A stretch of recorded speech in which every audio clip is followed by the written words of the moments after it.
Hello friends, कैसे हैं आप सब लोग। I hope you all are fine. Friends, पिछली वीडियो में हम जैव विकास के बारे में डिस्कस कर रहे थे। जैव विकास का टॉपिक कंप्लीट हुआ और आज के इस वीडियो में हम धातु और अधातु के बारे में डिस्कस करेंगे।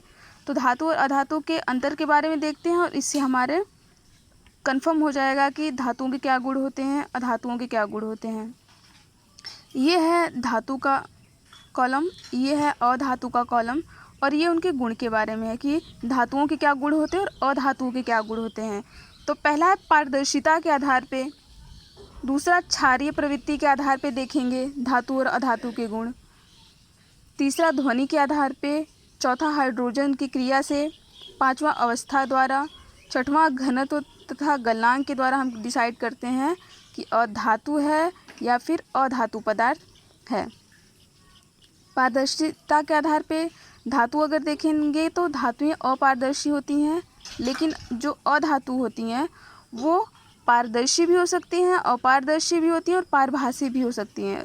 पारदर्शी मतलब जिस सरफेस के एक तल से दूसरे तल की तरफ हम देख सकते हैं उसको पारदर्शी बोलते हैं। अपारदर्शी मतलब किसी भी सरफेस के एक तल से दूसरे तल की तरफ नहीं देख सकते, उसे अपारदर्शी कहते हैं।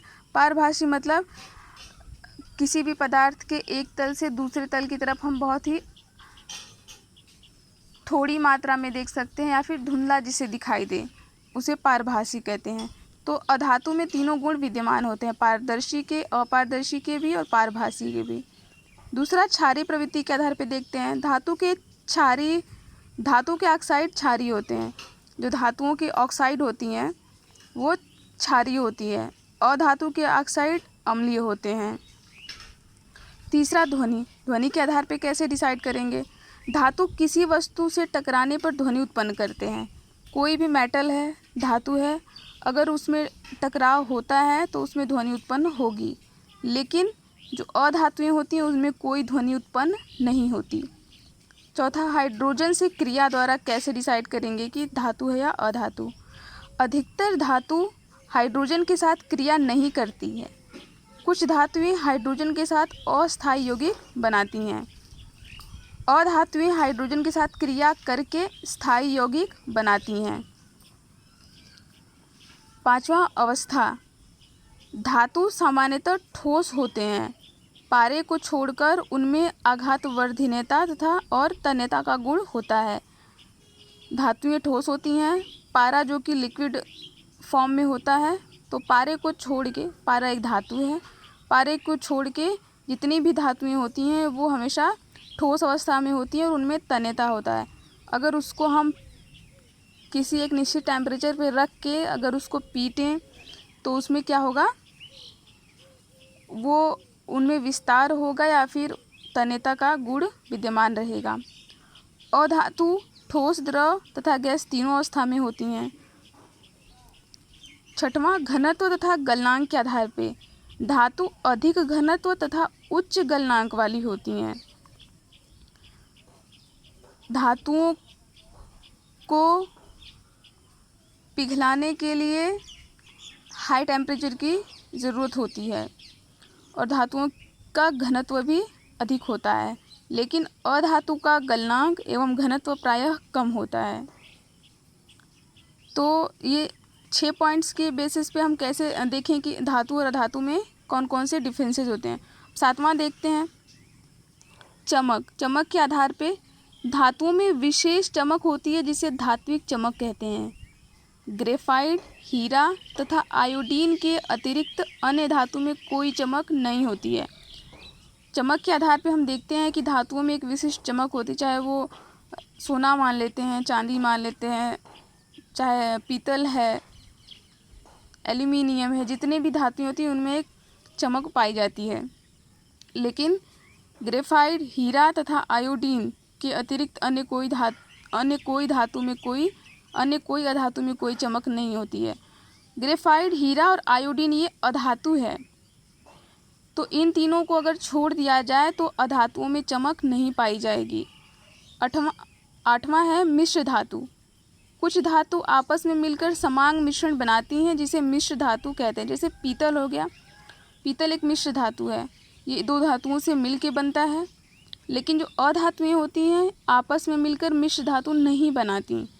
अम्लों से क्रिया, धातु अम्ल के साथ लवण बनाते हैं और अधातुएं अम्ल के साथ लवण नहीं बनाते हैं। 10वां चालकता, सभी धातु सुचालक होती हैं लेकिन ग्रेफाइट तथा कार्बन के अतिरिक्त अधातु कुचालक होती हैं। सुचालक मतलब जो धातुएं होती हैं उनमें इलेक्ट्रिक करंट अगर फ्लो होगा उसका इफेक्ट दिखेगा, लेकिन ग्रेफाइट तथा कार्बन क्या हैं, कुचालक हैं। इनको हीट दिया जाएगा तो जो अधातुएं होती हैं उनमें किसी भी हीट का इफेक्ट उस पर नहीं पड़ेगा। अयस्क क्या होते हैं, अयस्क के बारे में चलिए जान लेते हैं। धातु अधातु हमने देखा, कुछ 10 पॉइंट के बेसिस पे हमने डिसाइड किया कि धातुएं कौन सी होती हैं और अधातुएं कौन सी होती हैं। एक बार रिवाइज कर लेते हैं, आप देख लीजिए। पारदर्शिता के आधार पे हम डिसाइड करते हैं, क्षारीय प्रवृत्ति के आधार पे डिसाइड करेंगे, ध्वनि के आधार पे डिसाइड करेंगे, हाइड्रोजन से क्रिया द्वारा डिसाइड करेंगे, अवस्था से डिसाइड करेंगे कौन सी अवस्था में, ठोस, द्रव या गैस अवस्था में। घनत्व तथा गलनांक के आधार पे हम डिसाइड करते हैं कि धातु है या अधातु है। और 7 था, चमक के आधार पे हम कैसे डिसाइड करते हैं कि जो पदार्थ है वो धातु है या अधातु है। 8वां, मिश्र धातु के आधार पे अम्लों से क्रिया द्वारा। 10वां, चालकता द्वारा हम डिसाइड करते हैं। अब अगला प्रश्न है, अयस्क क्या होते हैं। चलिए देखते हैं। जिस खनिज से किसी धातु को प्रचुर मात्रा में अल्प व्यय पर आसानी से प्राप्त किया जा सके उस खनिज को विशिष्ट धातु या अयस्क कहते हैं। लेड और गैलेना में कॉपर पायराइट से कॉपर को प्राप्त करते हैं। इस प्रकार गैलेना, कॉपर पायराइट क्रमशः लेड व कॉपर के अयस्क होते हैं। किसी भी धातु के कई अयस्क हो सकते हैं, परंतु जिससे भी वह धातु अल्प या कम व्यय पर प्राप्त हो वह उसका प्रमुख अयस्क कहलाता है। जैसे लेड का प्रमुख अयस्क गैलेना है। अयस्क का यहाँ पे कहने का मतलब है कम व्यय में अधिक मात्रा में अगर हमें खनिज प्राप्त हो रहे हैं तो उसको अयस्क बोलते हैं। जैसे लेड है PbS से कॉपर पायराइट, लेड से कॉपर पायराइट प्राप्त किया जाता है तो हम क्या बोलेंगे कि जो एक गैलेना है PbS ये लेड और कॉपर के अयस्क हैं। किसी भी धातु के कई अयस्क हो सकते हैं, परंतु जिससे भी वह धातु अल्प व्यय पर प्राप्त हो वह उसका प्रमुख अयस्क कहलाता है।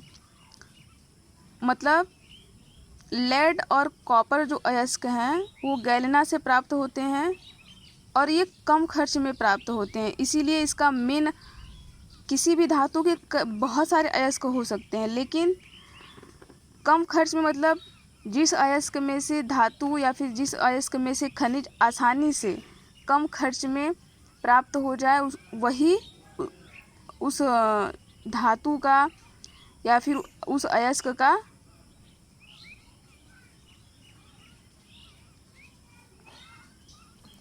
किसी भी धातु के कई अयस्क हो सकते हैं, परंतु जिससे भी वह अल्प या कम व्यय पर प्राप्त हो उसका प्रमुख अयस्क कहलाता है। लेड का प्रमुख अयस्क गैलेना है। PbS ये क्या है, गैलेना। गैलेना से हमको Pb यानी लेड प्राप्त होता है तो लेड का प्रमुख अयस्क क्या कहलाएगा, गैलेना। धातु निष्कर्षण से क्या समझते हैं इसके बारे में देख लेते हैं। अयस्कों से शुद्ध धातु को कई प्रविधियों के बाद प्राप्त किया जाता है। अयस्क मतलब अयस्क में कई सारे धातुओं का मिश्रण होता है। जो अयस्क होते हैं जैसे सोना ही हो गया, अगर उसको खदान से हम निकालेंगे तो स्वतंत्र रूप में वो सोना हमें नहीं मिलता है। जो सोना धातु होगा, सोने के गोल्ड के कुछ पार्टिकल्स होंगे और उस गोल्ड पार्टिकल में बहुत सारी अशुद्धियाँ हो सकती हैं, उसमें मिट्टी भी हो सकती है, कोई अन्य धातुएं भी उसमें सम्मिलित हो सकती हैं। तो हम वही धातुओं को अशुद्धियों से अलग करके बाहर निकालने को निष्कर्षण बोलेंगे। अयस्कों से शुद्ध धातु को कई प्रविधियों के बाद प्राप्त किया जाता है। अयस्कों में अशुद्धियों को अलग करके धातु को प्राप्त करने व उसके शुद्धिकरण की प्रक्रिया धातु कर्म कहलाता है। इस प्रक्रिया को निम्नलिखित विधियों द्वारा पूर्ण किया जाता है।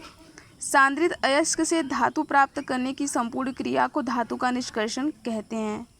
सांद्रता के पश्चात भी समस्त अशुद्धियाँ अलग नहीं हो पाती, इसलिए धातुओं के निष्कर्षण की प्रक्रिया में मुख्य प्रविधियों का प्रयोग किया जाता है। पहला, अयस्क का पीसना। दूसरा, अयस्क का सांद्रण। मतलब सांद्रण के लिए प्रयोग की जाने वाली कुछ सामान्य विधियां निम्न हैं। पहला, हाथ की सहायता से। दूसरा, गुरुत्व पृथक्करण विधि द्वारा। तीसरा, फेन प्लवन विधि द्वारा। चौथा, चुंबकीय पृथक्करण द्वारा।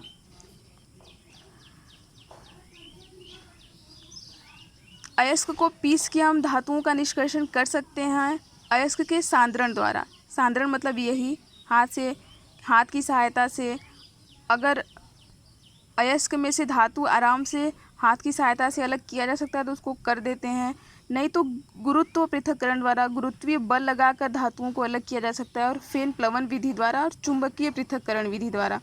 मान लीजिए लोहे की कोई खदान है, तो हमें लोहा अलग करना है अयस्क से, तो हो सकता है कि उस चट्टान में जो खनिज है, खनिजों की जो चट्टान है, उसमें लोहे के भी पार्टिकल्स हैं और कुछ एल्यूमिनियम के भी पार्टिकल हैं, कुछ सोने के पार्टिकल्स भी हैं।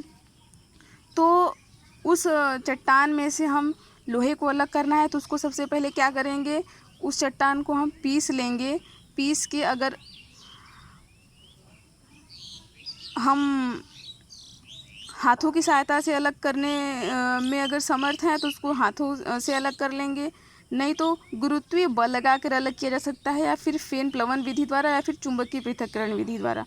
हमने जो चट्टान थी उसको पीस लिया और पीस के चुंबकीय बल द्वारा हम क्या करेंगे कि लोहे को चुंबक पे इकट्ठा करते जाएंगे, और इससे क्या होगा कि उस चट्टान में से, उस अयस्क में से लोहे के जो पार्टिकल्स हैं वो अलग होते जाएंगे। तो ऐसे क्या हो जाएगा, हमारे धातु का निष्कर्षण हो जाएगा। और तीसरा आता है निस्तापन विधि द्वारा, या भर्जन जारण विधि द्वारा, या फिर प्रगलन सिंटरन। ये सभी विधियां जो हैं वो सब क्या हैं, अयस्क से धातुओं को अलग करने की विधियां हैं। अलग अलग तरीके की विधियां हैं। मान लीजिए सोने को किसी अयस्क में से बाहर, अयस्क मतलब कि एक ऐसी मान लीजिए कोई खदान है, उसमें कोई हमें चट्टान मिली और उस चट्टान में बहुत सारे पत्थर के टुकड़े हैं, मिट्टी के पार्टिकल्स हैं, उसमें कई धातुओं का मिक्सअप है, तो उन धातुओं को अलग करने के लिए बहुत सारी विधियों का यूज़ किया जाता है। तो वही ये सब विधियाँ ये सब दिखाई गई हैं, निस्तापन, भर्जन जारण, प्रगलन या सिंटरन। तो इन विधियों के लिए एक भट्ठी का यूज़ किया जाता है। तो हम ये सारी विधियों को अगली वीडियो में देखेंगे। तब तक के लिए please take care, have a nice day, thank you.